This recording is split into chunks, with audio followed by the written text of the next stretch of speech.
Your wife has been kidnapped, and the police suspect you to be the culprit. Your only evidence that you're innocent? A couple of notes and some weird dolls. We start things off with our main protagonist, Nick Dunn, caressing his wife Amy's hair with a concerned look on her face. Then, we see Nick just standing next to a garbage can looking all dazed. Man, I want whatever he's high on. We see Nick drive to a bar and he gives the bartender, who happens to be his sister Margot, a gift, which she immediately throws away. She pours him a drink and Nick makes a Fast and Furious reference. Fast and Furious. We then cut to Amy writing something in her diary. We get a flashback to her at a party talking to Nick about how to pronounce meat. He grills her about what kind of men she likes and finds out her name. They enter an elevator and they flirt a bit. When they head out, he leads her to a bakery with special white sugar dust floating in the air, and he declares that he has to kiss her because she walked through the dust cloud. Wow, 100 IQ moment, am I right? It seems that actually worked because we immediately see Nick, cleaning the space between her legs with his tongue. She says she likes him. We cut back to Margot and Nick playing the game of life. Suddenly, he gets a call from his neighbor about his lost cat and returns home to investigate. As he grabs his cat, he returns home and calls his wife's name and gets no response. Women, am I right? Suddenly, he sees a shattered table and panics. Oh god damn it, she broke my favorite table. He calls the police and they arrive. He says he doesn't know where his wife is and leads the detectives to his bedroom. Hell yeah, threesome. Just kidding. They promptly exit and Nick reveals that today is their anniversary. They head down to the kitchen and see some blood marks. Oh no, is it that time of the month? The detective vandalizes his house with sticky notes. Through the detective, we find out that Amy used to be a child actor named Amazing Amy. Pfft, can't be that amazing if she got kidnapped, lol. We go back into the past and we see Amy's dad talking to some reporter dudes. Then, we cut to Amy who's talking to some reporters when she says she isn't getting married. All of a sudden, Nick arrives with his Chad energy and states, "You have a world-class vagina." He then proposes to her. Back to the present, we see Nick's hands getting violated by the police. They assure him that they are on the case, and after asking Nick if she had any friends, he says that Amy has no friends besides her mom. Damn, I feel that. The investigators keep asking Nick questions, and he just responds with, I don't know, bro. He's then yelled at for not alerting his wife's parents that she had been kidnapped, which he does out of shame. He gives his phone to the detective and suddenly sees his dad in the station.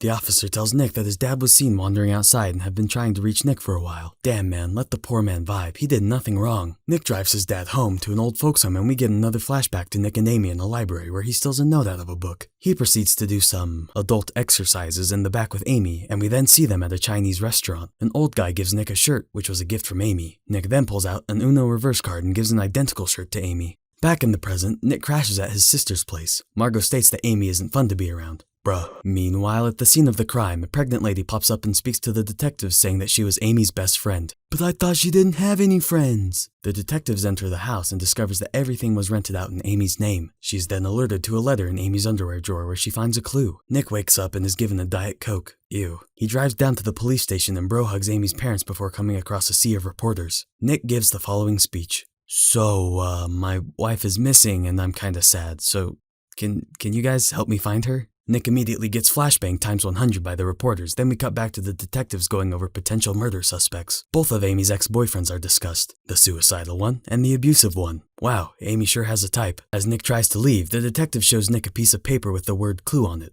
Huh, I wonder what that could be. Nick is then told to decipher the clue, which he does by heading back to his house and finding a second clue in his office. As he reads it, the detective uses her ultra-detective powers and finds a hanging thong which she stores as evidence. Nick is creeped out by this and drives to the second clue destination and has some trouble with the alarm system. He then finds a third clue right as the police arrive from the alarm. The detective comes out of nowhere and asks if this is where the clue told him to go, but Nick denies it. He goes to his car and is unable to decipher the clue, so he pulls a pro-gamer move and starts hitting his steering wheel. Then get into a flashback where Amy touches Nick's lip. She says that her parents wants to borrow $1 million from her. Nick doesn't care too much and they kiss. A few weeks later, we see Nick channeling his inner gamer by playing Call of Duty. Amy questions him about buying a new laptop, but she gives the brilliant answer of Laptopping. She's mad about Nick's new gamer life and stresses Nick out. He gets an important call and we cut back to Nick at the volunteer gathering place. He is approached by Margot who says, You look like hammered shit. Nice compliment. She asks Nick about the pregnant girl who claimed to be Amy's friend, but Nick denies it. Nick then gets a call, but is interrupted by this weird fangirl named Shanna who touches his arm weirdly and takes a selfie with him. Hey, can you delete that? I will share it with whomever I please. Bitch. Nick goes outside and talks to Amy's mom who says that Nick shouldn't look like he's having fun at the party.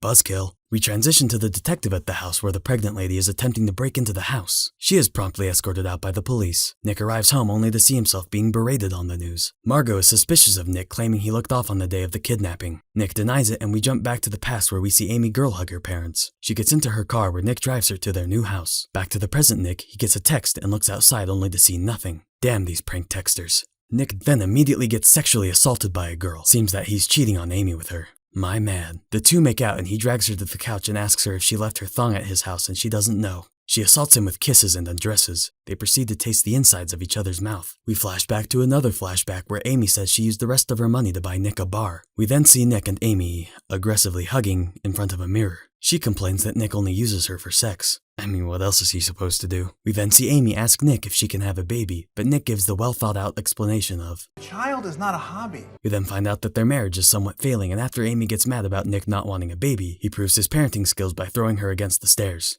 Nicely done. In the present again, we see the detectives checking out an abandoned mall. He finds a bunch of homeless dudes just chilling there. She asks one of them about Amy and he tells her she wanted to buy a gun from him. Huh.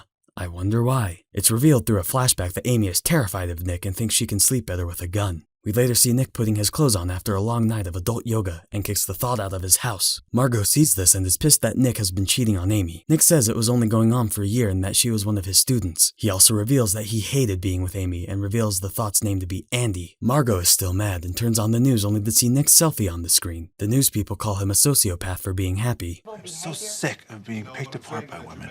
Same dude. Nick returns to his old house a mess and eats some ice cream. He notices the police digging through his trash. Hey, stop that. Only homeless people are allowed to do that. We see the detectives also watching the news and they get a blood sample from the kidnapping which looks to be sloppily cleaned. We later see Nick exit a bar and notice all the volunteers outside and bro hugs Amy's dad before making a speech. So my wife is gone and I know that you are thinking, did I kill my wife? And I say that's not true, lol. You're sus, Nick, and your wife was pregnant, by the way. Wait, shit, that's not how this was supposed to go. The mob is now mad at Nick knowing this information, thinking he killed his wife and starts following him. He gets escorted out by the police. Back at home, the detective says that the pregnant lady was Amy's friend. Nick still doesn't believe that she was pregnant. The detective also points out the blood in the kitchen that was cleaned. They grill into him and make fun of Nick because he is in debt. She is also suspicious that Nick bumped up Amy's life insurance money. Uh-oh, this is not looking good for you, Nick. The detective also confirms that Amy was pregnant. Nick suddenly grows 2 brain cells and decides to get a lawyer. Later, Margot arrives home with the press outside of her house and notices Nick on the phone. Nick lies to the person on the phone and to Margot saying that Amy didn't want any kids. Margot is mad and starts arguing with Nick, who lies again saying that he was the only one who wanted kids. He then says he hates Amy and Margot leaves out of frustration. After a bit of cleaning, Nick takes out a hidden clue from a drawer and flicks it. We then see the detectives checking out Nick's dad's house looking for some spicy clues. They enter the basement while we see Nick thinking hard about Amy's clue. They both see an open stove with Amy's burnt diary in it. Wow, what a horrible hiding spot to keep your diary. As they take Amy's diary, we see Nick sneak out of the house while the detectives read Amy's diary and believe that Nick wants to kill Amy. Nick arrives at the shack and discovers every gamer's dream. That's right, a bunch of TVs and consoles bought just for him. Nick then gets a panic attack realizing they all came out of his credit card. Suddenly, we cut to the present not dead Amy on the road showing that she faked her death as she litters. We get to see a montage of Amy doing some research on how to fake her death. She reveals that she planned everything from the start, like faking being pregnant and money troubles. She also befriended the local pregnant woman and made her do the woman activity of peeing in a toilet while she took a sample. We then see her faking her crime scene by draining all the blood out of her arm and putting it everywhere. She explains to the audience that she then cleaned the blood messily on purpose so the police think Nick tried cleaning it up. She also made a fake diary with fake thoughts and fake emotional text put into it to frame Nick. Just like a real diary. For her final step in her master plan, Amy wants to commit die so the police will find a body in the end to convict Nick. We see Amy cutting and dyeing her hair in a gas station bathroom before renting out a cabin. She hides a pouch of money under the mattress as well. Definitely not foreshadowing. She also proceeds to hit herself in the face with a hammer. After that plot twist, we cut to Nick showing all the stuff in the shack that was bought on his credit card, which was why he was in debt. They notice an unopened gift, which they open to see 2 crappily made wooden dolls and a note. In the note, Amy admits to framing Nick. He tells Margot that he was planning on divorcing Amy on the day she was taken. Wow, trying to divorce someone on their anniversary?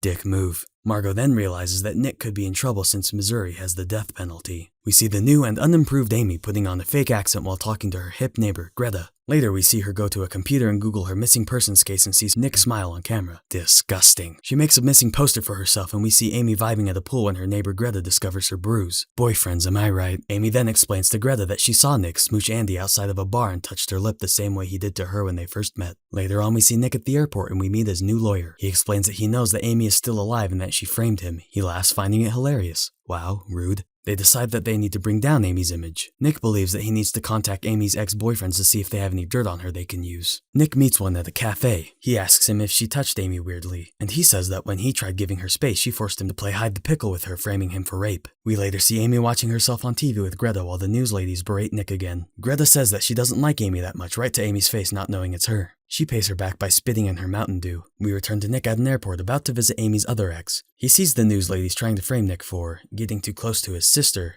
Okay, now that's just wrong. We return to Amy after watching the news, and we see her making a call reporting strange activity near the woodshed by Margot's house. Back to Nick, we see him ringing the door to a big-ass mansion where we meet the guy from How I Met Your Mother, who just happens to be Amy's ex. Why did you break up with Amy? Wow, dude, stop asking me weird questions. Understandable. Have a good day. We later see the detective who is kind of sus about the diary she found. Later at Nick's place, they discuss how every clue that Amy left for Nick led to a place where they did the dirty, except for his father's house, so they decide to look there for evidence against Amy. However, when they arrive to see it all taped up, not thinking to just rip the tape and go inside, they instead go to a cafe where the lawyer discloses that the cops might be after Margot as well since she was helping Nick. Returning to Amy, we see her playing golf with her neighbors and she decides that she's no longer planning on killing herself to frame Nick. Wow, an actual sane decision for once. Amy then drops a big pouch of money in front of the neighbors, catching their attention. God damn it, Amy. She later returns home and counts her money while listening to the news. Suddenly, she hears something at the door and opens it, only to see nothing. Back to Nick, we see him watching Margot being bombarded by the press outside with the lawyer close behind her. He tells Nick that he needs to reveal to the public his relationship with Andy, which he isn't a fan of. Returning to Amy, we see her welcoming her neighbors into her house after suspiciously closing a door. Her other neighbors start snooping around her room without consent. He then congratulates her for hiding her money well, and Greta tells Amy she knew that she was wearing a disguise and steals her glasses. She then attacks Amy and steals her money from her special hiding spot. They leave before giving her glasses back. Aw, how thoughtful. Amy takes her frustration out on the pillow and we cut to her sleeping in her car. An officer rudely wakes her and asks her to leave, which she does. Returning to Nick, we see him practicing for an interview with his lawyer friend. Every time he says something dumb, his lawyer throws a gummy at him. He gets a lot of bears thrown at him. Margie gives him a watch which he got from Amy, which he pretends he loves. We later see Amy at a casino where she reunites with her boyfriend who recognizes her. I'm sad. I lost my baby and my husband abused me, so I ran away. Say no more, fam. Come live with me. That isn't